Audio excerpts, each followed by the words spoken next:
हनुमान जी का जन्म अंजना और केसरी के पुत्र रूप में हुआ था। उन्हें पवन देव का वरदान प्राप्त था, इसलिए उन्हें पवन पुत्र भी कहा जाता है। बाल्यकाल से ही वे अत्यंत बलशाली, बुद्धिमान और चंचल स्वभाव के थे। उनके जीवन की एक अद्भुत और प्रसिद्ध घटना है सूर्य को निगलने की कथा। ऐसे ही कहानियों के लिए हमारे चैनल को सब्सक्राइब करें और लाइक करें। एक दिन की बात है। बाल हनुमान अपने घर के आंगन में खेल रहे थे। तभी उनकी दृष्टि आकाश में उगते हुए सूर्य देव पर पड़ी। उस समय सूरज लालिमा से चमक रहा था और बाल हनुमान को वह एक बड़ा मीठा फल, केला या आम प्रतीत हुआ।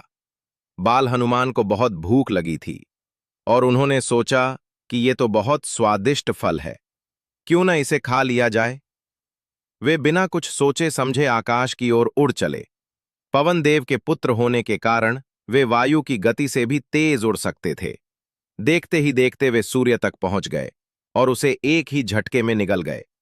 जैसे ही सूर्य अदृश्य हुआ, पूरे ब्रह्मांड में अंधकार फैल गया। चारों ओर हाहाकार मच गया।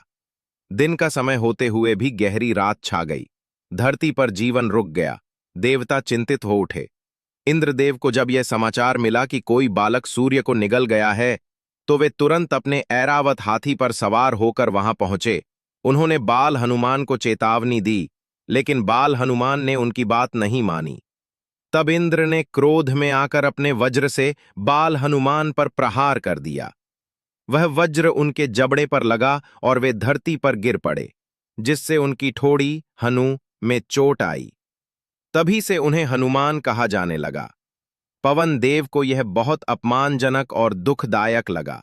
वे क्रोधित हो गए और उन्होंने समस्त वायु को रोक लिया।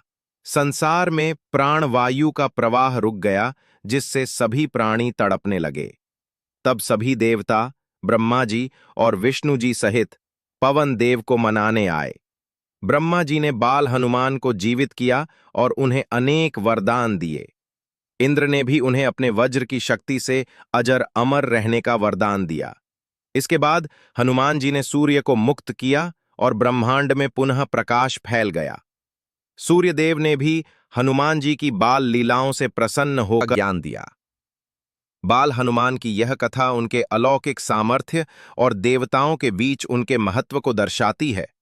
यही कारण है कि वे बाल रूप में भी पूजनीय हैं और उन्हें अंजनी पुत्र, पवन पुत्र और वीर बालक जैसे नामों से जाना जाता है।